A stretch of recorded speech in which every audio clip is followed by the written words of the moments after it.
Menghidupkan malam nisfu Sya'ban ini yang sedikit heboh kadang. Sedikit heboh tentang malam nisfu Sya'ban ini. Apa-apaan tuh orang pada ngumpul-kumpul ngerayain nisfu Sya'ban ini. Bahan baru lagi bagi mereka untuk mencaci mengolok ini. Ahli tasawuf ini, Asy'ariyah ini. Ini apa lagi ini? Untuk puasa Sya'ban, diam mereka, nggak bisa ngomong karena memang ada hadis yang jelas. Biarpun masih ada yang masih kadang-kadang ya komentar-komentar yang nggak pantas. Tapi ini untuk nisfu Sya'ban yang ramai. Jumhur ulama berpendapat bahwa menghidupkan malam nisfu Sya'ban hukumnya adalah sunnah, baik dengan cara beribadah secara bersama-sama atau sendiri-sendiri, dan kita boleh mengisinya dengan bermacam-macam ibadah seperti puasa, sholat dan lain sebagainya. Itulah yang dilakukan para ulama dalam menghidupkan malam nisfu Sya'ban. Kita bahas dulu keutamaan bulan Sya'ban. Disebutkan dalam beberapa hadis sahih tentang keutamaan bulan Sya'ban yang sungguh sangat diperhatikan oleh Nabi SAW. Hadis riwayat Imam Bukhari, Imam Muslim. An Aisyah, dari Sayyidah Aisyah radhiyallahu taala anha, qalat, beliau berkata, "Kana Rasulullah, ada baginda Nabi Muhammad SAW, yasumu hatta naqula la yuftir." Mungkin lebih baik kita membaca terjemahannya saja karena sekaligus barangkali ada kekurangannya. Kita baca Arabnya. Fa maraitu Rasulullah, aku tidak melihat Rasulullah SAW istakmala siyama syahrin, beliau menyempurnakan puasa 1 bulan ila Ramadan, kecuali Ramadan. Wa maraitu, dan aku tidak melihat beliau aktsar siyaman, lebih banyak puasa min Sya'ban minhu fi Sya'ban, daripada Sya'ban. Ini riwayat Siti Aisyah. Beliau berkata, Rasulullah SAW biasa berpuasa sampai kami katakan bahwa beliau tidak berpuasa. Beliau tidak berbuka. Beliau pun berbuka sampai kami katakan bahwa beliau tidak berpuasa. Aku tidak pernah sama sekali melihat Rasulullah SAW berpuasa secara sempurna sebulan penuh selain pada bulan Ramadan. Aku pun tidak pernah melihat beliau berpuasa yang lebih banyak daripada berpuasa di bulan Sya'ban. Baik. Hadis yang diriwayatkan oleh Imam Ahmad, Imam Abu Daud, Imam Nasa'i dan Imam Ibnu Khuzaimah, beliau berkatakan hadis ini adalah sahih. An Usamah, dari Sayyidina Usamah bin Zaid. Qala, beliau berkata, qultu ya Rasulullah, lam araka tasumu syahran, aku tidak pernah melihat engkau berpuasa. Mina syuhru, dari bulan-bulan, ma tasumu min Sya'ban, seperti engkau puasa di bulan Sya'ban. Qala, Nabi, hadis sudah kita sebutkan. Dzalika syahrun yafulun nasu anhu baina Rajabin wa Ramadana wa huwa syahrun turfa'u fil amal li rabbil alamin fa uhibbu an yurfa amali wa ana shaim. Dalam artinya kata Sayyidina Usamah bin Zaid, beliau berkata, aku bertanya, ya Rasulullah, aku tidak melihatmu berpuasa seperti engkau berpuasa di bulan Sya'ban karena seringnya. Beliau menjawab, bulan itu adalah bulan yang dilalaikan oleh banyak orang, yaitu antara Rajab dan Ramadan. Di bulan itu diangkat amal-amal kepada Allah, Tuhan semesta alam, dan aku ingin amalku diangkat dalam keadaan aku berpuasa. Hadis dikatakan Imam Bukhari dan Imam Muslim. An Sayyidah Aisyah radhiyallahu ta'ala anha qalat, lam yakunin Nabi sallallahu alaihi wasallam yasumu syahran akthar min Sya'ban fa innahu kana yasumu Sya'ban kullah. Dari Sayyidah Aisyah, beliau berkata, Rasulullah tidak pernah berpuasa 1 bulan lebih banyak, berpuasa 1 bulan lebih banyak daripada bulan Sya'ban. Maksudnya Nabi tidak pernah berpuasa yang lebih banyak, berpuasa di 1 bulan melebihi daripada. Nabi tidak berpuasa di bulan-bulan selain Ramadan lebih banyak daripada puasa di bulan Sya'ban. Artinya Nabi berpuasa di bulan Sya'ban sangat banyak sekali.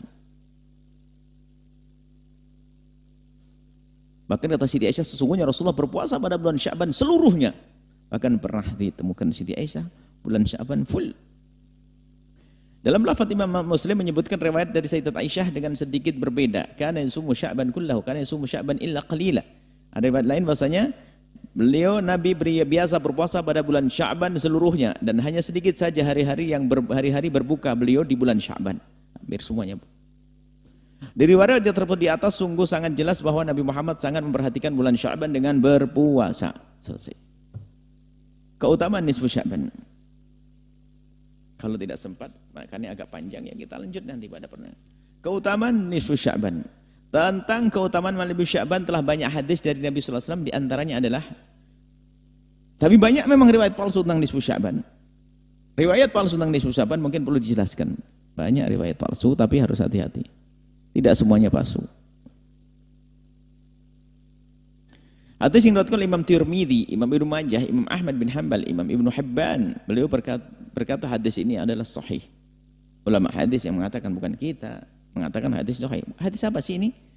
An Aisyah radhiyallahu taala anha, dari Sayyidah Aisyah qalat, "Waqadtu Rasulullah lailatan fa kharajtu fa idha huwa bil baqi fa qala, akunti takhafina ay hafidhallahu alayki wa rasuluhu?" Qultu ya Rasulullah, inni dhanantu annaka ataita ba'da nisa'ika. Wa qala inna Allah azza wa jalla yanzilu lailatan nisfi min Sya'ban ila sama'i dunya fa yaghfiru li akthar min adadi sya'ri ghanami kilab.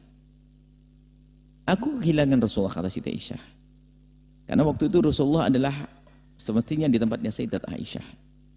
Cuman waktu itu Sayyidat Aisyah kehilangan Rasulullah pada suatu malam. Kemudian aku keluar dan aku menemukan beliau di pemakaman Baqi. Jadi dari rumah Sayyidat Aisyah itu dengan pemakaman Baqi itu, karena rumah Siti Aisyah yang akhirnya jadi makbarah kubur baginda Nabi SAW, ghurfahnya, kamarnya. Karena Sayyidina Nabi wafat di rumah Sayyidat Aisyah dan Nabi akan dikubur di mana beliau wafat. Jadi kalau tahu Baqi itu adalah kalau kita di makom atau di dekat di wilayah lokasi makom baginda Nabi, maka kita menghadap ke kiblat, maka arah kiri kita adalah Baqi. Kurang lebihnya mungkin berapa ya? Mungkin 300 atau 200 meter. Ya, ke jalan raya sana itu Baqi. 200 meter lah. Itu adalah Baqi. Nabi dari rumah ke sana, ke arah Baqi, ke makbar, ke kuburan Baqi. Pemakaman Baqi. Al-Gharqad. Maka beliau bersabda, apakah engkau khawatir Allah dan Rasulnya akan menyanyiakanmu? Ya, kemudian aku berkata, tidak wahai Rasulullah. Sungguh aku telah mengira engkau telah mendatangi sebagian istri-istrimu. Sementara engkau seharusnya dengan ini jatah Siti Aisyah. Kemudian Rasulullah bersabda, sungguh Allah menyeru hambanya di malam nisfu Sya'ban, kemudian mengampuni, menyeru hambanya, memanggil hambanya. Maksudnya aku dengan khusus, seruan khusus, kemudian mengampuninya dengan pengampunan yang lebih banyak daripada bilangan bulu domba Bani Kilab. Maksudnya pengampunan yang sangat banyak. Jadi ada Bani Kilab itu orang yang punya domba yang banyak. Nyebut dombanya saja kalau sudah domba terbanyak di tempat itu. Ternyata hitungannya bukan hitungan dombanya, bulu dombanya. Maksudnya itu kalau membuat misal itu kan, kalau orang mencontohkan yang gede itu kan, wallah, setinggi gunung Himalaya. Padahal ada, kenapa harus Himalaya? Karena yang paling tinggi gunung ya Himalaya. Ya. Padahal mungkin yang itu maksudnya lebih tinggi lagi. Hal seperti itu. Jadi maksudnya pengampunan yang banyak sekali. Domba Bani Kilab adalah gerombolan domba terbanyak di Jazirah Arab di waktu itu. Nah, ini nisfu Sya'ban dibahas kan gitu. Rasulullah menyebut malam ini. Malam nisfu Sya'ban, malam itu. Nah, tentunya nanti kita sudah paham bagaimana mereka tetap mengatakan berita hadis itu dhaif. Tidak bisa dipakai hadis itu. Sudah Ibnu Hibban mengatakan sahih. Mungkin dia merasa lebih hebat dari Ibnu Hibban, dan mungkin Ibnu Hajar salah juga dalam mentasih hadis, tapi yang mengambil hadis ini pun bersandar dengan seorang ulama hadis yang mengatakan hadis ini sahih. Hadis yang diriwayatkan oleh Imam Ibnu Majah dan Imam Baihaqi. An Ali bin Abi Thalib qala Rasulullah sallallahu alaihi wasallam, "Idza kanat lailatul nisfi min Sya'ban wa qumu lailaha wa sumu naharaha fa inna Allah ta'ala yanzilu fiha li ghurubi syamsi ila sama'id dunya fa yaqulu ala min mustaghfirin li fa aghfir lahu. Alam mustarjikun fa arzuqah, alam mubtala fa u'afiyah, ala kada hatta yatlu' al-fajru." Jadi Sayyidina Ali bin Abi Thalib bahwasanya Rasulullah bersabda, apakah tiba malam nisfu Sya'ban? Apabila tiba nisfu Sya'ban, salatlah pada malamnya dan puasalah di siang harinya. Karena Allah menyeru hamba-hambanya di saat tenggelamnya matahari, terbenamnya matahari. Lalu berfirman, adakah yang meminta ampun kepadaku, niscaya aku akan mengampuninya. Adakah yang meminta rezeki kepadaku, niscaya aku akan memberikannya rezeki. Adakah yang sakit, niscaya aku akan menyembuhkannya. Adakah yang demikian, macam hajat, apa yang punya hajat ini. Yang memohon kepadaku maksudnya, adakah yang demikian maksudnya, ada yang minta kepadaku akan aku kasih sampai terbit fajar. Dan tidak kita pungkiri hadis ini adalah tidak semua mengatakan sahih, banyak mengatakan hadis dhaif. Artinya ini adalah hadis yang mutalaf, yang biasa. Memang untuk jadi sandaran amal baik tidak harus hadis itu mutawatir, sahih, yang derajat nomor 1, tidak. Baik, mungkin hadis ini dibuang oleh mereka. Oke, tapi yang lainnya masih ada. Ini ada termasuk yang dikatakan hadis ini yang paling dianggap dhaif ini yang barusan kita sebut. Yang mengatakan adanya puasa di bulan yang paling dhaif. Paling dhaif. Tapi kita hadirkan di sini untuk penambahan saja. Hadis berikutnya riwayat Imam Abu Nuaim dan dikatakan sahih oleh Imam Ibnu Hibban lah ini kita yang ada pentasahihnya. Begitu juga Imam Tabrani berkata semua perawinya adalah orang yang bisa dipercaya, thiqah. Sudah dikatakan oleh pakar-pakar hadis bahwa perawinya thiqah, bisa dipercaya, artinya hadisnya juga benar. An Mu'adz bin Jabal dari Sayyidina Mu'adz bin Jabal. Karena Nabi SAW ada bagi Nabi qala, beliau berkata, yattali Allah tabaraka wa ta'ala ila khalqihi lailatan nisfi min Sya'ban fayahfiru li jami'i khalqi ila lil musyrikin aw musyahin. Allah melihat dengan pandangan khusus kepada makhluk, kepada hambanya. Allah tabarakallahu wa ta'ala melihat kepada makhluknya pada malam nisfu Sya'ban. Melihat ini perlu dikasih jelasan, pandangan khusus gitu.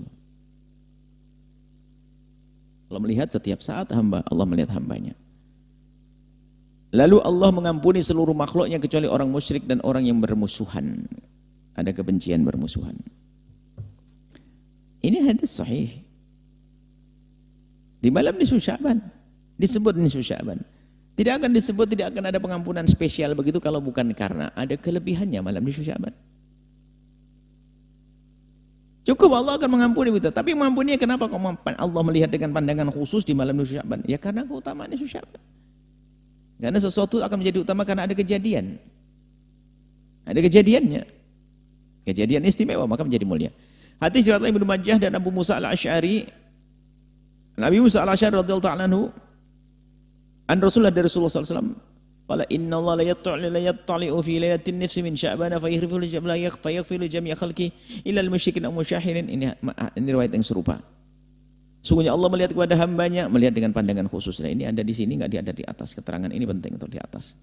Yaitu dengan pandangan rahmat. Yaitu dengan pandangan rahmat.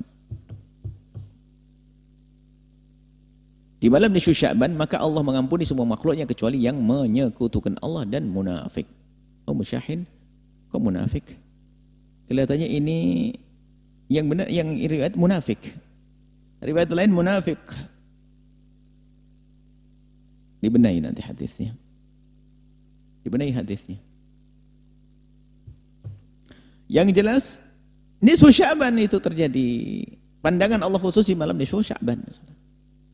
Baik, itu adalah gambaran tentang riwayat dari Nabi SAW bahwasanya malam nisfu Sya'ban adalah ada malam yang diistimewakan, dikhususkan oleh Rasul, disebut oleh Rasul, bukan malam-malam biasa seperti yang lainnya. Tidak akan Nabi sebut kecuali karena ada kelebihannya. Lalu kita kembali kepada para ulama, apa pandangan para ulama kepada malam nisfu Sya'ban? Al-Hafidz Ibnu Rajab Al-Hambali berkata dalam kitab Lataif Ma'arifnya, "Wa lailatun nisfi min Sya'ban kanat tabi'una min ahli Syam ka Khalid bin Ma'dan."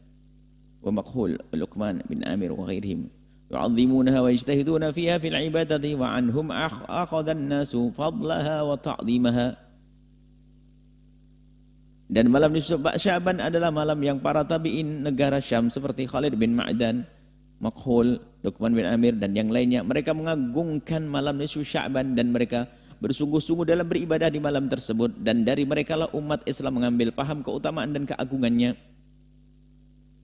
Lalu dari mana mereka melakukan dari orang Syam itu? Ya dari hadis Nabi tadi. Jangan sampai, oh ini kan pendapatnya Mukhul sama Khalid bin Ma'dan dan ini. Oh bukan, mereka yang melakukan itu juga ada sandarannya tadi kita sebutkan. Ibnu Hajar melanjutkan waqtalafa ulama ahli Syam fi sifati ihya'iha. Kemudian ulama ahli Syam itu berbeda tentang cara menghidupkannya. Ala qaulin, dua pendapat ahadihima. Annahu yustahabu ihya wa jama'atan fil masjid kana Khalid bin Ma'dan wa Luqman bin Amir wa ghairuhuma yalbasuna fiha ahsana thiyabihim wa yatabakharuna wa yaktahiluna wa yakumuna fil masjid lailatahum tilka wa wafaqahum Ishaq ibn Rahawai wa dhalika fi dhalika wa qala fi qiyamiha fil masjid jama'atan laysa dhalika bid'atun. Qala fi qiyamiha fil masjid jama'atan laysa bidzalika bid'atin. Terjemahnya, dan ulama Syam berkata berbeda pendapat di dalam cara menghidupkan malam Sya'ban. Pendapat pertama disunnahkan menghidupkan cara berjamaah di masjid. Maksudnya rame-rame lah biar saling mengingatkan. Bukan berarti harus sholat berjamaah. Bukan, maksudnya berkumpul di masjid, hidupkan masjid supaya nggak ngantuk. Kalau di rumah itu zaman dulu. Kalau zaman sekarang tambah parah lagi. Di rumah ada televisi, ada macam-macam, internet. Dan para ulama tersebut di atas mereka mengenakan pakaian yang paling bagus yang mereka miliki, serta membakar kayu harum, tabakharuna. Lalu menggunakan celak. Wa yakatahilun. Dan pendapat ini disetujui oleh Ishaq bin Rahawai. Dan beliau berkata, ini bukanlah sebuah bid'ah.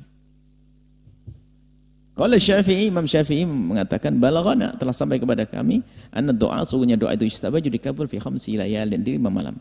Lailatul Jum'ati, malam Jumat, wal Idain, malam 2 hari raya, wa wal Rajab, wa nisfu Sya'ban. Nisfu Sya'ban, Imam Syafi'i mengatakan begitu, ada sandarannya. Rasulullah di dalam riwayat Rasulullah pergi ke Baqi' dan berdoa. Banyak riwayat-riwayat, tidak kita sebutkan semuanya. Imam Syafi'i telah berkata, telah sampai berita kepada kami bahwa doa akan dikabul di 5 malam. Malam Jumat, malam 2 hari raya, malam Rajab, malam nisfu Sya'ban.